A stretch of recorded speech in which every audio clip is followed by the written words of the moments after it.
Shalom, Bapak Saudara siap diberkati dengan kebenaran firman Tuhan? Mari buka Alkitab kita yang terambil di dalam surat Ibrani, pasal yang keempat, ayat pertama sampai ayat yang ketiga.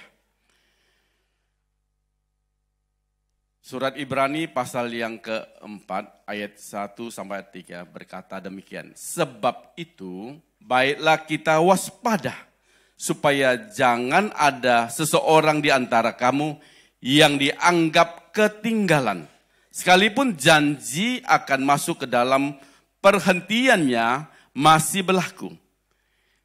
Karena kepada kita diberitakan juga kabar kesukaan sama seperti kepada mereka. Tetapi firman pemberitaan itu tidak berguna bagi mereka. Mereka itu siapa ya? Nanti kita lihat sama-sama. Karena tidak bertumbuh bersama-sama oleh iman dengan mereka yang mendengarnya. Sebab kita yang beriman akan masuk ke tempat perhentian seperti yang ia katakan. Sehingga aku bersumpah dalam murkaku, mereka takkan masuk ke tempat perhentianku sekalipun pekerjaannya sudah selesai sejak dunia dijadikan. Yang percaya firman Tuhan katakan amin. Dari pembacaan firman Tuhan ini ya, Tuhan memberikan satu wawasan kepada kita bahwa bangsa Israel adalah bangsa pilihan Tuhan yang dibawa dari negeri perbudakan Mesir menuju tanah Kanaan untuk menikmati sesuatu yang baik daripada Tuhan. Tadi kita baca banyak kata mereka itu menuju kepada bangsa Israel, bangsa pilihan Allah yang dibawa dari negeri perbudakan menuju tanah Kanaan yang berlimpah dengan susu dan madu. Tetapi kenyataannya dari sekian banyak orang-orang Israel yang dibawa dari negeri perbudakan, hanya segelintir orang saja, hanya Yosua dan Kaleb saja yang masuk negeri perjanjian. Tema yang akan saya bawakan pada pagi ini adalah jangan kehilangan yang paling utama. Jangan apa? Kita sebagai umat pilihan Allah, sebagai orang Kristen, jangan kehilangan yang paling utama. Apa yang paling utama dalam hidup Bapak Ibu Saudara? Ayo, saya ingin Bapak Ibu Saudara berpikir sejenak, apa yang paling utama? Ada yang berkata, Pak, yang paling utama dalam hidup saya adalah materi. Kalau saya bisa kaya, saya bisa sukses, saya punya uang, punya rumah, punya mobil, saya itu merasa sudah cukup. Itu yang paling utama dalam hidup saya.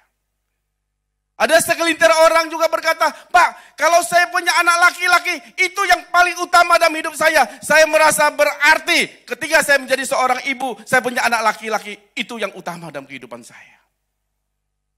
Bagi Bapak Ibu Saudara yang paling utama itu apa?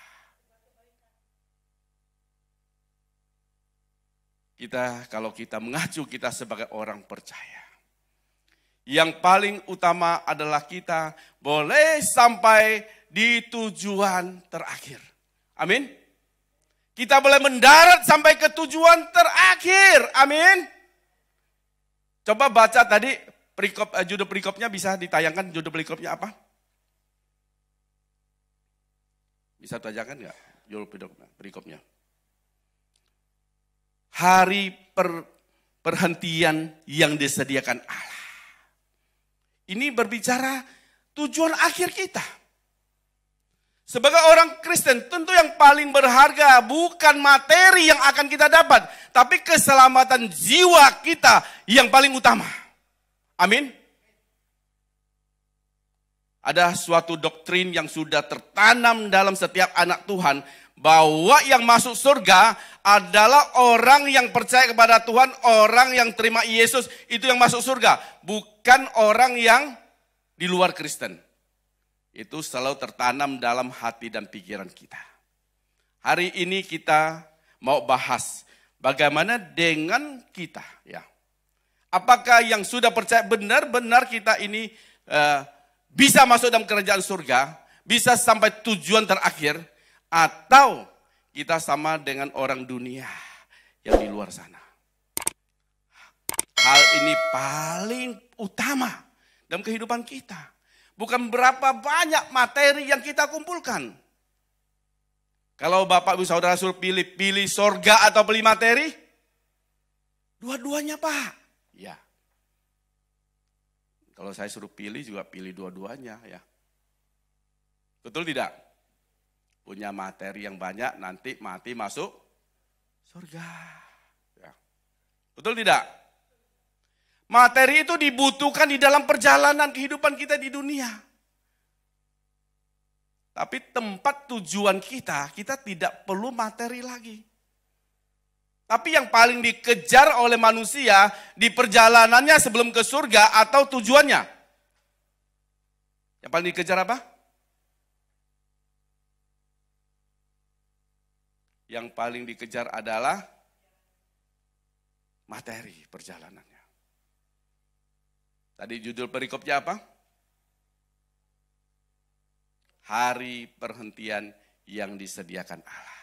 Apa maksudnya itu hari perhentian disediakan Allah? Masuk di dalam kerajaan surga. Di sana tidak ada air mata, bahagia semata-mata.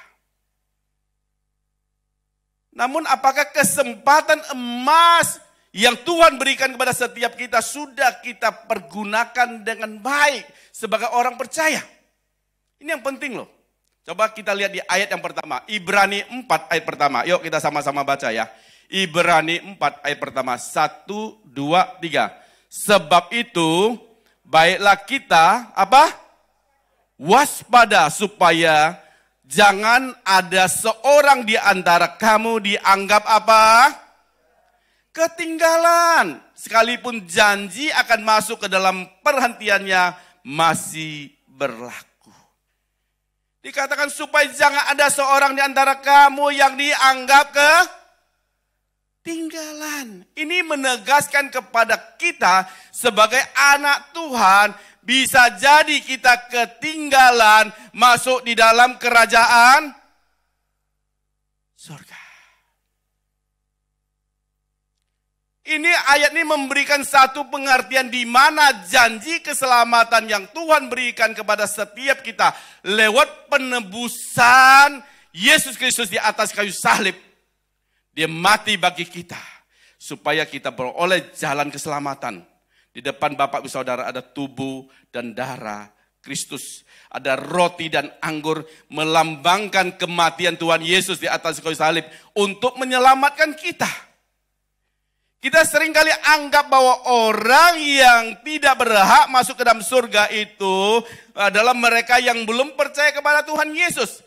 Tapi mengacu kepada Ibrani pasal yang keempat ini, jangan kita sampai ke tinggalan. Firman Tuhan suruh kita waspada. Walaupun darah Yesus sudah tercurah bagi kita, jalan keselamatan sudah Tuhan sediakan bagi kita. Kita dituntut untuk tetap waspada. Kita jangan seperti calo di terminal. Semarang di Bungur Asih kan. Suruh orang naik ke bis supaya bisa bawa ke. Saya ngomong Semarang karena sebentar hasil saya khotbah saya ke Semarang Bapak Saudaraku. Jadi pas ya. Jangan kita seperti calo di terminal. Suruh orang ke Semarang, ke Jakarta, kemana. Tapi dia sendiri tidak pernah ke sana. Rasul Paulus di dalam 1 Korintus 9 ayat 27 katakan. Tetapi aku melatih apa? Tubuhku. Dan menguasai seluruhnya supaya sesudah aku memberitakan Injil kepada orang lain. Jangan aku sendiri ditolak. Firman Tuhan itu bukan hanya mengajar kepada orang lain, tetapi juga mengajar kepada diri kita sendiri. Ketika firman Tuhan disampaikan, dia bukan hanya menghantam orang lain, tapi juga menghantam diri kita sendiri. Seperti pedang bermata dua. Artinya siapapun kita harus harus waspada. Baik engkau pendeta, baik engkau penginjil, baik engkau penatua, baik engkau diaken, baik engkau jemaat biasa, engkau yang sudah di dalam Tuhan, engkau harus tetap waspada. Amin. Makanya untuk memberikan pengertian kepada kita, penulis surat Ibrani mencontohkan bangsa Israel, umat pilihan Allah yang dibawa Allah sendiri lewat hambanya Musa dari negeri perbudakan, dari Mesir menuju tanah Kanaan. Tetapi mereka semua berkelimpangan, mati di padang gurun. Tuhan juga menetapkan kita sebagai umat pilihan, sebagai Israel rohani yang berhak menerima kerajaan surga, supaya kita tetap waspada. Amin. Hari ini kita sama-sama belajar supaya semua kita masuk ke tempat pemberhentian yang Tuhan sediakan bagi kita. Yang pertama, kenapa mereka itu tidak masuk ke tempat perhentian atau masuk ke dalam kerajaan surga? Ayo kita lihat di Ibrani 4 ayat 2. Yuk kita sama-sama baca ya. Ibrani 4 ayat yang kedua berkata demikian. 1, 2, 3. Karena kepada kita diberitakan juga kabar kesukaan sama seperti kepada mereka. Mereka itu adalah bangsa Israel. Tetapi firman pemberitaan itu tidak apa? Tidak apa? Tidak berguna bagi mereka karena tidak apa? Tidak bertumbuh bersama-sama oleh iman dengan mereka yang mendengarnya. Ternyata firman yang disampaikan kepada orang-orang Israel kala itu tidak berguna bagi mereka. Kenapa tidak berguna? Apakah firman Tuhan tidak berkuasa? Bukan. Mereka itu, Bapak Ibu Saudaraku, mereka itu memang mendengar ya. Tapi masuk telinga kanan. Bukan saya ngomong ya, Bapak Ibu Saudara yang ngomong ya. Masuk telinga kanan. Malu-malu kucing. Keluar telinga kiri. Baru keluar dari gedung gereja. Tadi loh, Pak Vin khotbah apa? Khotbahnya lupa. Tadi loh firmannya apa? Lupa. Masuk telinga kanan, keluar. Ya. Karena firman itu tidak menjadi rema, tidak menjadi iman dalam kehidupan mereka. Di dalam surat Roma pasal 10 ayat 17 katakan, ya, iman itu timbul dari mana? Pendengaran akan firman Kristus. Pendengaran yang bagaimana? Itu penting Bapak Saudaraku. Jangan kita asal mendengar ya. Biasa kita juga sering mendengar kan? Tapi mendengar sambil lalu. Tidak memperhatikan dengan sungguh-sungguh. Saya ingin membandingkan dengan diri kita sendiri. Ya, seberapa kita mendengar firman Tuhan hari ini?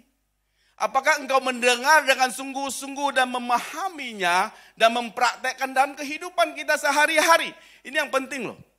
Seringkali firman Tuhan hanya itu menjadi kebiasaan habit kita sebagai orang percaya.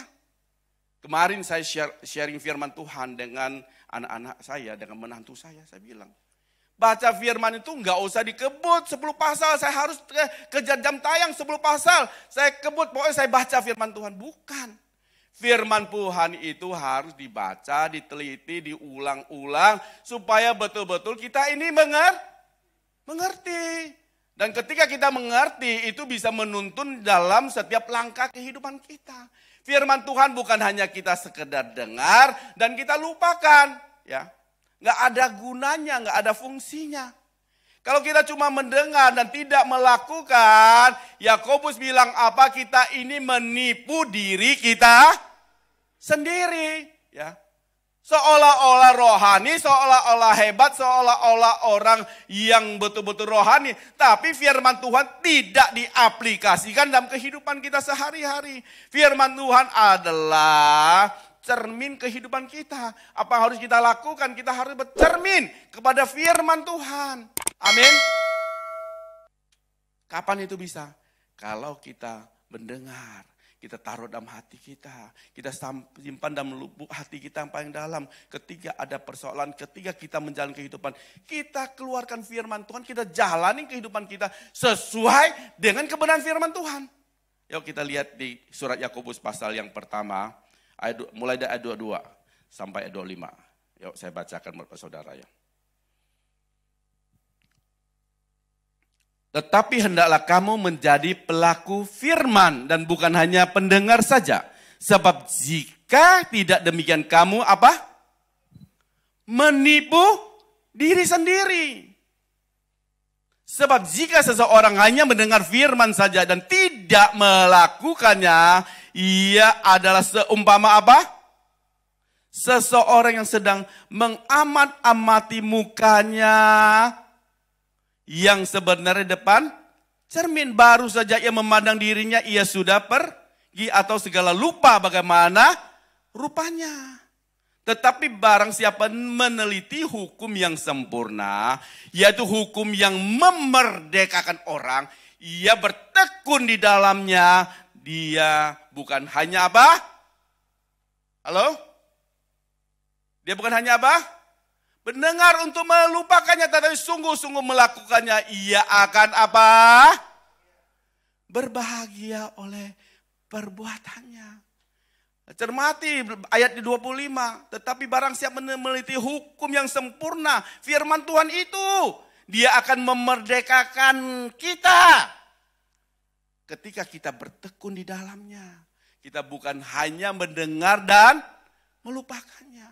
Saya ingin menghimbau, ya, Bapak, Ibu, Saudara sekalian. Firman Tuhan jangan hanya kita sekedar dengar. Biar firman Tuhan setiap kita dengar, ya, kita betul-betul kita dalami. Supaya firman itu muncul dalam setiap kehidupan kita. Yang pertama, kenapa kita kehilangan surga? Bisa kehilangan surga. Kita hanya menjadi pendengar firman, tetapi tidak mempercayainya, ya, dengan iman yang teguh, dan kita tidak melakukannya. Kalau kita mendengar firman Tuhan, menyimpan dalam hati kita, dan kita lakukan dalam kehidupan kita, saya sangat percaya setiap kita pasti tidak akan kehilangan namanya surga. Amin. Amin. Itu yang pertama. Yang kedua, kenapa tidak masuk dalam perhentian atau kenapa kita kehilangan surga? Kita kembali ke surat Ibrani pasal yang keempat, ayat yang ketiga. Yuk kita sama-sama baca ya. Surat Ibrani pasal 4 ayat 3 berkata demikian. 1, 2, 3. Sebab kita yang beriman akan masuk ke tempat perhentian seperti yang ia katakan. Sehingga aku bersumpah dalam murkaku. Yuk garis bawah, aku bersumpah dalam murkaku. Mereka takkan masuk ke tempat perhentianku. Sekalipun pekerjaannya sudah selesai sejak dunia dijadikan. Perhatikan baik-baik. Sebab kita yang beriman akan masuk ke tempat perhentian seperti apa? Yang ia katakan. Ya. Orang yang beriman, ya, orang yang mendengar firman Tuhan dan melakukannya, itu adalah orang yang beriman. Mendengar firman Tuhan dan melakukan adalah orang yang beriman. Dia akan masuk ke tempat berhentian yang Tuhan sediakan. Ya. Tapi kalau perhatikan baik-baik, apa yang terjadi dengan orang yang mendengar dan tidak sungguh-sungguh? Ya. Kembali tayangkan tadi ayat yang ketiga, ayat ketiga. Ayo tayangkan. Mulai dari sehingga, ya. Sehingga aku bersumpah dalam murkaku, mereka tak akan masuk ke tempat apa? Perhentianku. Ini berbicara tentang ketegasan Allah. Apa Bapak Ibu? Ayo katakan kanan kiri saudara. Ini berbicara tentang ketegasan Allah. Sudah terlalu sering kita berbicara tentang kasih Allah. Saya sangat percaya bahwa kasih Allah itu kasih yang tidak terbatas. Sehingga dia mengaruniakan anak yang tunggal supaya setiap orang percaya kepadanya tidak binasa. Dan Allah sudah buktikan bahwa kasihnya itu tidak terbatas. Tetapi yang harus kita ingat, kita jangan hanya ingat kasihnya yang tidak terbatas. Tuhan itu dibatasin, bukan dalam tanda petik Tuhan itu terbatas. Tuhan itu dibatasin oleh hukum dia sendiri yang tidak boleh dia langgar. Makanya Tuhan juga punya ketegasan. Amin. Amin Bapak Ibu. Kalau Tuhan tidak punya ketegasan, saya percaya semua bangsa Israel, jemaat Israel masuk ke tanah Kanaan. Tapi kenyataannya hanya 2 orang saja yang masuk tanah Kanaan. Bapak saudara ada orang percaya kepada Tuhan? Israel rohani? Yakin masuk ke tempat perhentian? Amin. Iman kita harus katakan amin. Karena kita adalah pelaku-pelaku firman Tuhan. Amin. Nah, ini yang harus kita pahami. Allah kita sembah, Allah yang penuh dengan kasih karunia. Ya. Tapi juga Allah yang penuh dengan ketegasan. Jarang ya kita dengar, waduh, Tuhan itu murah hati. Tuhan itu panjang sabar. Tuhan itu maha pengampun. Ya. Ketika kita berdosa, kita mengakui dosa, Tuhan itu mengampuni. Ya. Yuk saya ajak Bapak Saudara baca satu ayat, mungkin tidak detail. Ibrani 10 ayat 26. Ibrani 10 ayat 26. Yuk kita sama-sama ya baca ya. 1, 2, 3. Sebab jika kita sengaja berbuat dosa sesudah memperoleh pengetahuan tentang kebenaran, maka tidak ada korban untuk penghapus dosa. Apa arti ayat ini Bapak Saudaraku? Apakah kita berbuat salah Tuhan tidak ampuni? Kalau kita berbuat salah Tuhan pasti ampuni. Amin. Kalau hari ini kita mencuri, nanti malam minta ampun sama Tuhan, Tuhan ampuni. Ya. Besok lupa lagi kita mencuri, Tuhan ampuni tidak? Tuhan maha pengasih, Tuhan pasti ampuni. Setiap kali kita berdoa, Tuhan selalu ampuni. Betul tidak? Tapi kalau engkau keseringan berbuat dosa, ya, selalu berbuat dosa terus dalam kehidupan Bapak Ibu Saudara. Hati-hati. Ya. Tadi ayat yang baru kita baca apa? Ya. Kalau kita sudah tahu kebenaran, ya, pengetahuan tentang kebenaran, bahwa Yesus mati bagi kita, pengorbanannya luar biasa. Kita sengaja berbuat dosa. Kalau kita dalam hukum, Bapak Saudaraku, kalau orang membunuh, ya, tanpa dia perencanaan, hukumnya lebih berat mana dengan yang membunuh dengan perencanaan? Ya. Dengan perencanaan ya kita setuju ya. Kalau kita selalu ya tahu kebenaran tapi kita lakukan terus. Saya khawatir satu hari kita ini meninggalkan kebenaran. Ya. Ketika kita meninggalkan kebenaran berarti kita meninggalkan Tuhan. Ya. Firman Tuhan di dalam Ibrani pasal 10 ayat 26 katakan tidak ada lagi korban penghapusan dosa. Itu artinya kita akan suatu hari kita akan sampai satu titik di mana kita murtad kepada Tuhan. Hati-hati loh Bapak Saudaraku. Hati-hati Bapak Saudara dengan hidup kita. Jangan kita seperti Esau, ya, menganggap rendah hak kesulungan. Dia hanya menukarkan dengan sepiring makanan saja. Hanya mencium sup merah yang wangi, dia tukarkan hak kesulungan kita. Kita tahu nggak Bapak Saudaraku, darah Yesus tercurah supaya kita memperoleh hak kesulungan ini. Amin. Supaya kita memperoleh jalan prioritas untuk menuju surga. Tapi seringkali kita tidak menghargai apa menjadi pengorbanan Tuhan Yesus yang lewat kemurahannya dia rela meninggalkan surga, dia menjadi seorang hamba sehingga dia mati di atas salib untuk supaya dosa kita diampuni. Tapi seringkali kita tidak menghargai itu, kita anggap rendah pengorbanan Tuhan Yesus. Hati-hati Bapak Saudaraku. Kita jangan seperti Esau ketika dia meminta dengan cucuran air mata. Hak kesulungan itu tidak bisa kembali. Coba perhatikan tubuh dan darah Kristus. Coba Bapak Ibu Saudara renungkan sejenak. Betapa kasihnya dalam kehidupan kita, Bapak Saudaraku. Yang kedua, kenapa kita tidak masuk dalam ke tempat perhentian? Jangan kita pakai kasih karunia Allah untuk kesempatan kita berbuat dosa. Yuk katakan kanan kiri saudara, kita jangan pakai kasih karunia Tuhan untuk kesempatan berbuat dosa. Amin. Hari ini saya himbau kepada setiap anak Tuhan, jangan main-main dengan kesempatan yang Tuhan beri. Amin. Yang kedua, yang ketiga, terakhir. Kenapa tidak masuk ke tempat perhentian? Ya. Ibrani pasal yang keempat ayat yang ketujuh. Ya, kita sama-sama baca ya. Ibrani pasal yang keempat ayat 7 berkata demikian. 1, 2, 3. Sebab itu ia menetapkan pula suatu hari, yaitu hari ini, ketika ia setelah sekian lama berfirman dengan perantaran Daud seperti dikatakan di atas. Pada hari ini, jika kamu apa? Mendengarkan suaranya, janganlah keraskan hatimu. Amin. Setiap manusia, Bapak Saudaraku, pasti punya hati nurani. Yang namanya manusia pasti punya hati nurani. Bapak Saudara punya hati nurani? Siapapun dia. Mau penjahat kek, mau pembunuh kek, mau siapa kek. Pasti setiap manusia punya hati nurani.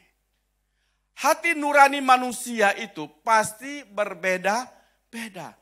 Tergantung latar belakang orang tersebut. Kalau dia dibesarkan dari keluarga yang lemah lembut, orang tua yang harmonis, hati nuraninya pasti penuh dengan belas kasihan. Betul tidak? Betul tidak? Tapi kalau dia dibesarkan dari keluarga yang broken home, ayahnya mabuk-mabukan, ibunya gak karu-karuan, ribut terus setiap hari, ada kekerasan dalam rumah. Itu membentuk hati nuraninya itu menjadi keras, kejam. Betul tidak? Betul tidak? Tapi setiap manusia itu pasti punya namanya hati nurani. Ya, gak mungkin tidak. Tapi kadarnya itu berbeda-beda. Saya mau kasih tahu Bapak Ibu. Kita sebagai orang yang percaya kepada Tuhan. Kita punya standar di atas hati nurani. Amin. Punya standar yang berbeda sebagai orang yang percaya kepada Tuhan. Kita bukan hanya punya hati nurani yang Tuhan berikan kepada kita. Tapi kita punya roh Tuhan yang pimpin setiap langkah hidup kita. Yang percaya dengan saya katakan amin. Yang percaya dengan firman Tuhan katakan amin. Amin. Ya. Kita sebagai manusia memang punya hati nurani. Tetapi kita punya status standar yang lebih tinggi. Kita punya roh Tuhan, roh kudus yang memimpin setiap langkah hidup kita. Ketika Tuhan mau naik ke surga, dia berjanji memberikan roh kudus untuk menyertai setiap kita sampai ke sudahan zaman. Persoalannya ketika Tuhan berbicara kepada kita. Seringkali kita mengeraskan hati kita atau kita mendengar apa yang Tuhan katakan. Ayo jujur Bapak Saudaraku. Pernah nggak kita mau lakukan sesuatu? Ya, Roh Kudus, oh jangan. Ini berdosa, ini nggak benar. Tapi kita tetap lakukan. Oh kalau ini loh, kalau dagang nggak boleh bohong. Tapi seringkali mulut kita masih suka berbohong. Ya. Makanya firman Tuhan katakan, kalau hari ini engkau mendengarkan suara Tuhan, janganlah keraskan hatimu. Kalau engkau seringkali mengeraskan hatimu, saya khawatir ya. Satu hari kita tidak masuk ke tempat perhentian. Kenapa? Ketika kita mengeraskan hati kita, tidak turut apa yang Tuhan ngomong. Lama-lama kita juga akan terhilang. Bukan suara Tuhan yang kita dengar lagi, tapi suara siapa? Suara iblis yang kita dengar. Betul tidak? Yang sering kita dengar apa? Suara Tuhan atau suara iblis? Koko. Sini Koko. Ya. Langsung cepat-cepat ke sana. Ya. Tapi kalau Pak Pendeta telepon, ayo kok melayani, ayo WL hari ini. Sorry kok, saya ada janji sama. Nah, itu seringkali tidak didengar. Padahal itu suara Tuhan. Yang lebih didengar suara siapa? Koko, sini welcome Koko. Itu loh. Koko. Yayang, gitu loh. Seringkali kita seperti itu. Ayo, ketika firman Tuhan sampai kepada kita, ketika firman Tuhan menuntun kita, ketika suara Tuhan menuntun langkah hidup kita, jangan keraskan hatimu. Dengar-dengaran apa yang Tuhan katakan. Itu bisa kita lakukan ketika kita banyak bersekutu dengan Tuhan. Ketika kita banyak bercakap-cakap Tuhan. Ketika kita banyak merenungkan firman Tuhan. Makanya Roh Kudus baru bisa selalu membisikkan sesuatu dalam hidup kita. Ketika Tuhan berbicara dengan kita, jangan pernah kita keraskan hati kita. Kalau kita turut apa yang Tuhan mau. Saya sangat percaya setiap kita ya. Bukan hanya mendapat bagian surga. Selama kita ada di dunia, Tuhan pelihara, Tuhan cukupkan, Tuhan berkati kita semua. Amin.